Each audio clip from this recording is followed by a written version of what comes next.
digital cinema, media, online media pioneer, and her first novel is called Venus on Mars. Second novel, I'm sorry. I fell asleep for a day. Stuff happens. You missed the whole novel. I'll reread it. Thank you. For the first time.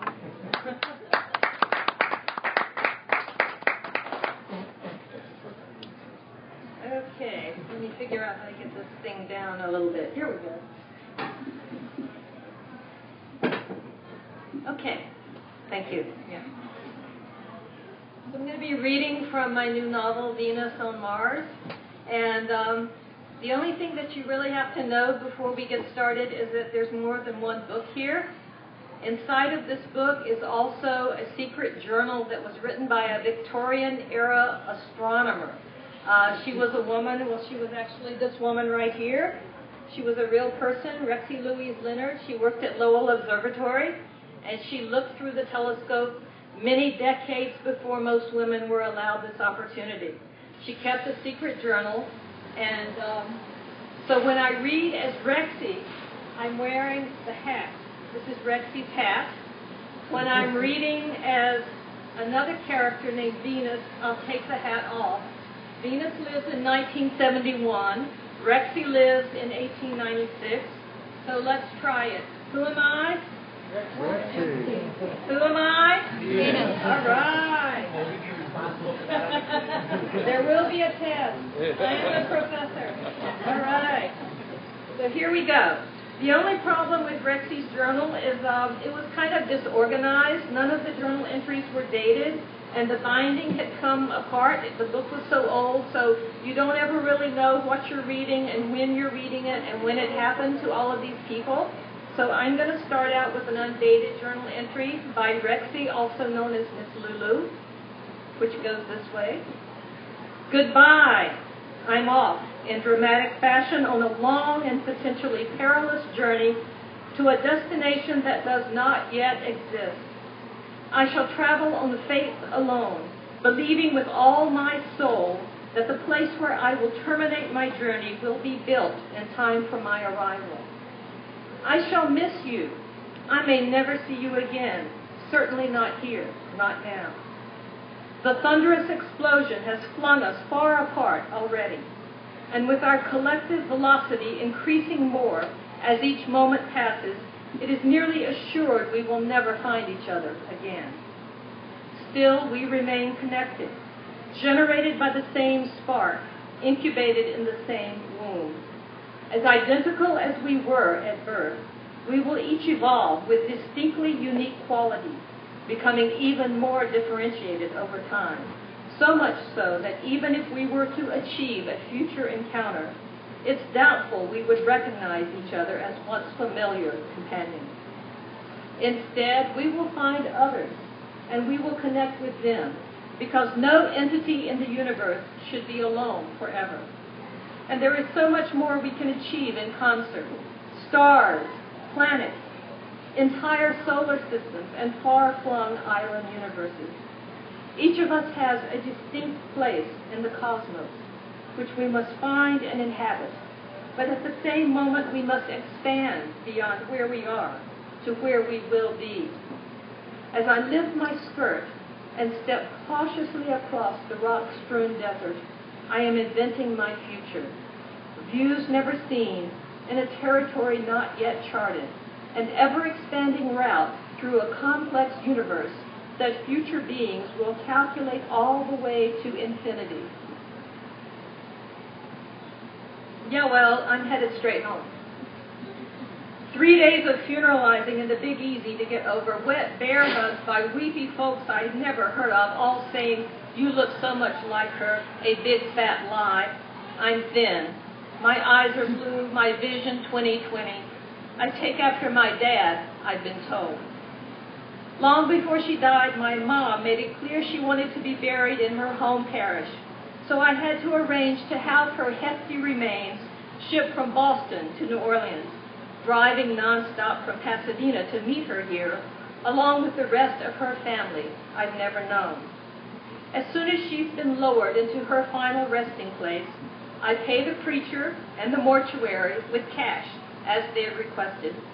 No faith in checks from the Bank of Pasadena, a place they'd never heard of, might as well be in outer space. And eager to escape, I hightail it toward my little Carmen Gia parked by the cemetery curb. Wait! A tall, frail man with mud on his boots from the graveyard calls, limping determinedly toward me, each careful step supported by a diamond-encrusted cane. He stops to catch his breath before thrusting a cloth-wrapped package tied up in strings into my hand. "You're supposed to have this," he explained. "I promised your mother. She said make sure it passes to the next generation."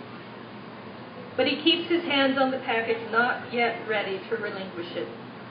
"I'm Ollie Broussard." He waits for my recognition to kick in. When I don't respond, he adds, "Your mother's oldest brother." He looks at me with solemn brown eyes and a sad frown. I can tell he is not quite pleased with me as representative of the next generation. "What is it?" I don't want to stop and open it mid-getaway, though my curiosity has been piqued. He raises thick eyebrows over widened eyes, nods a "you'll find out soon enough" gesture, and releases the package into my custody. At that moment, a chorus of distant church bells peals, as they always do in New Orleans on the hour. Time to get out of here. What's the speed limit in a cemetery? I'm skipping a little bit ahead. I'm still Venus, if I don't have my hat on. It's 1971. Venus works at Jet Propulsion Laboratory just as NASA is sending the first Mariner missions to orbit Mars, which means that we're on the verge of finding out whether Mars can support life. So this is Venus writing as she's on her way back from the funeral, back to her job at JPL. I'm not calling him, not yet. You take some time for yourself now. Arthur Dixon, Ph.D., a.k.a. Dr. Dick, director of the Image Processing Lab at JPL, told me before I left for the funeral, but I knew he didn't mean it. His actual name is Arthur Dixon, but I prefer the more amusing and descriptive nickname I've heard from others around the break room. Soon the voluminous data coming in from the Mariner space probe, now en route to Mars, would arrive. Page after page of teletype numbers, mountain-high stacks of couriered machine tapes that weren't going to transform themselves into the well-defined Martian peaks and valleys the scientists wanted to see, wanted to show the world. There would be new stacks of job folders, labeled, prioritized, and lined up on my desk, awaiting my attention. Among these would be requests, special requests, and special requests urgent from the science team, all demanding Martian close-ups that must be nursed from a nondescript gray into detailed visibility. They all wanted Venus to do the job for them because they could make all manner of sick jokes about it. Venus does Mars. Mars needs the Venus touch. Only Venus can get a rise out of Mars, and much worse. When I was first hired at JPL and introduced to the all-male image processing team as Venus Dolson, their new darkroom assistant, they cheered and whistled. One grinned and said, "You showed up in the nick of time." Later in the cafeteria, I saw the sign posted announcing next week's event. Female employees were expected to dress up as their favorite planet. One would be crowned Miss Solar System. She'd get the rest of the day off, plus she'd ride on the JPL float next January's Rose Parade. "You gotta be kidding me," another man on the team said, when I told him I had no intention of dressing up for a beauty contest. "You're Venus. Tame that hair, put on some makeup, and hike up your miniskirt. You'll win for sure." "I don't think so," I told him. "I'm just not beauty queen material." I thought I'd managed to gracefully excuse myself from the competition, but I had not yet learned how far my coworkers would have to go their way with me. When I found out they'd entered my name without my permission, I called in sick the day of the contest. In my absence, Miss Saturn, a blonde bombshell, all dolled up in a gold lame mini dress, twirling 3 yellow hula hoops all at once to represent the planet's rings, was crowned the winner. She was photographed for the cover of Lab Oratory, the JPL newsletter, wearing her costume, now augmented by the shiny night sky blue diagonal sash with sparkling silver letters proclaiming her Miss Solar System. Then she left the premises to enjoy her partial day off, which she spent getting her roots done and phoning her girlfriends to tell them the news. The next morning when I showed up for work, Dr. Dick was waiting outside, blocking the doorway to building 168 where we worked, puffing furiously on his cigarette. "You would have won and made us proud," he frowned. "Miss Saturn," he pointed across the campus to the administration building, "she's from over in procurement." "I don't even know what Venus looks like," was the only excuse I could offer, but it was the honest truth. Even though 2 mariners had flown past the planet already, very little was known about its surface. The only thing anyone could say for certain about the brightest star in the sky, the planet circling just inside Earth's orbit, was that it was unbearably hot and entirely shrouded by thick clouds. "Cotton," Dr. Dick replied, just before he stamped out his cigarette and stalked off. "Lots of cotton rolls wrapped around your hot little body. How hard would that have been?" I promised to call him from the road when I was on my way back to Pasadena. I'm still on my way, I reason, as mile after mile of Texas rolls beneath my tires, as the new Mariner hurls itself toward Mars, as Miss Saturn in her lovely rings dance circles around hot, sluggish Venus. I haven't broken my promise yet. I'm going to read one more chapter, but I am going to ask my writing colleagues to join me because there are actually several parts that need to be read.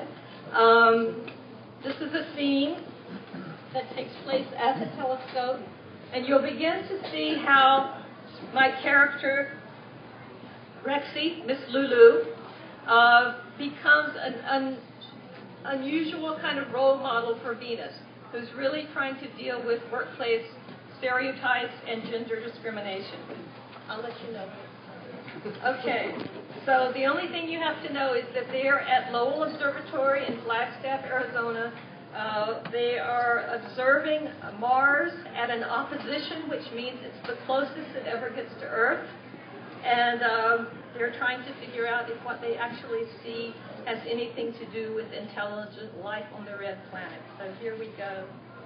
There has never been such intense and sustained joy on Mars Hill. 45 consecutive nights of good seeing so far, an observatory record. During this opposition, activity inside the dome has been relentless. Views rarely witnessed, rarely documented, rarely discussed with such complete agreement among our group. Distinct canals, some of them double lines, robust clusters of oases at canal junctures. We can almost see the creatures responsible for such features. Canal builders, water tenders, gardeners and farmers, all noble and hard-working Martians. When we are not observing them, we invent and tell each other stories about the Martians, what tools they use, what nourishment they need, what lives they live. Looking and seeing over time cannot help but inspire us to create scenarios with compelling characters and a dramatic story that keeps unfolding. You call it kinematic seeing, referencing, I think, the new invention I've yet to observe, the one called cinema. Moving pictures in which you watch someone's story going on before your eyes as if you're there too. The Martian marriage must be built on a mutual commitment to survive the difficult circumstances of their lives. I begin my story and then stop it abruptly. I can tell from their uncomfortable shifting about that none of them has ever imagined a Martian female alongside a Martian male. It may not be that way on Mars.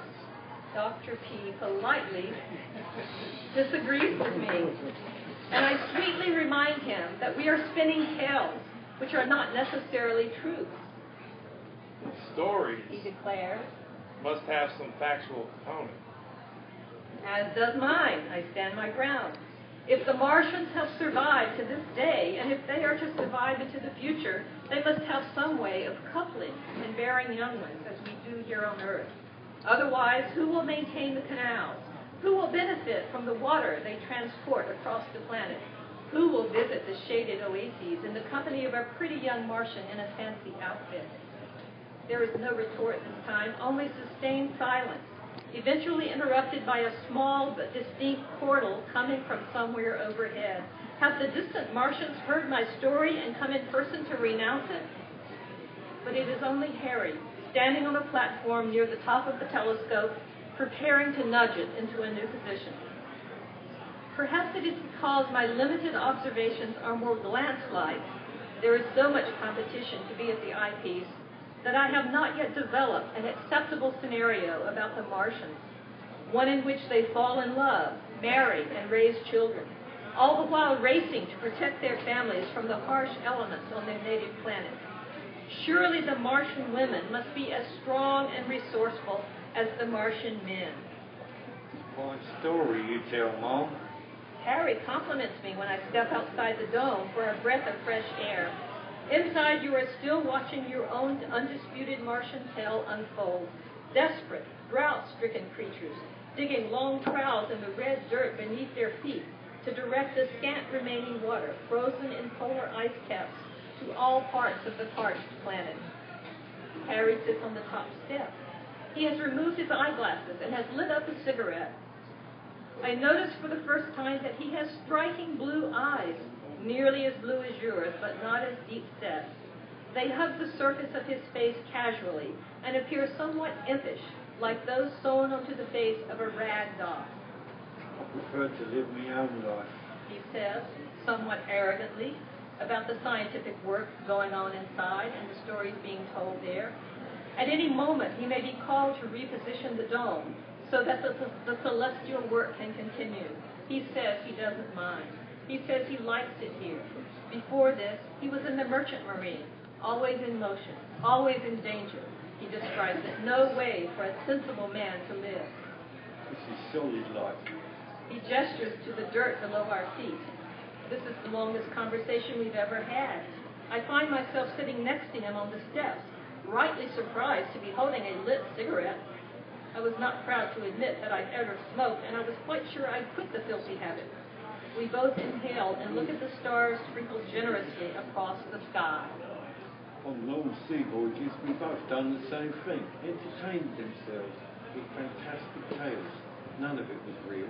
It was our tedium alone created the drama. We filled the skies with our stories, where there were only stars. But Mars is distinctive from the stars, I replied. A planet has the potential for life built into it, with its land and waters and air in the sky above. So you've seen the canals with your own eyes, have you, Miss Lulu? I've seen features that might certainly be canals, as have you. It's a rather big step from creatures that might be canals to an entire civilization who build and use them. I suppose so, but that is not to say the Martians do not exist. Harry rises from the top step, takes me by the arm, and stands me up beside him. There are indeed dramas in progress up there, he indicates the evidence with a sweep of his arms. It don't mean we have to spend all our bloody time looking at them. Where's our own dramas then? And what if they're watching us, and all they observe is us, watching them? We'd be pitiful, boring creatures in their eyes, wouldn't we now, ma'am? Harry's unaccustomed talkativeness is short-lived.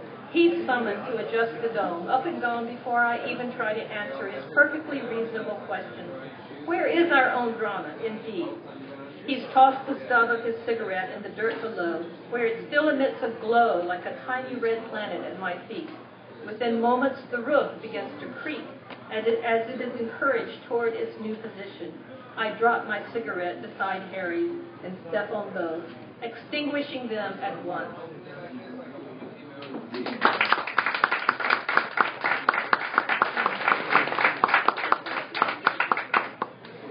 I do have copies of Venus on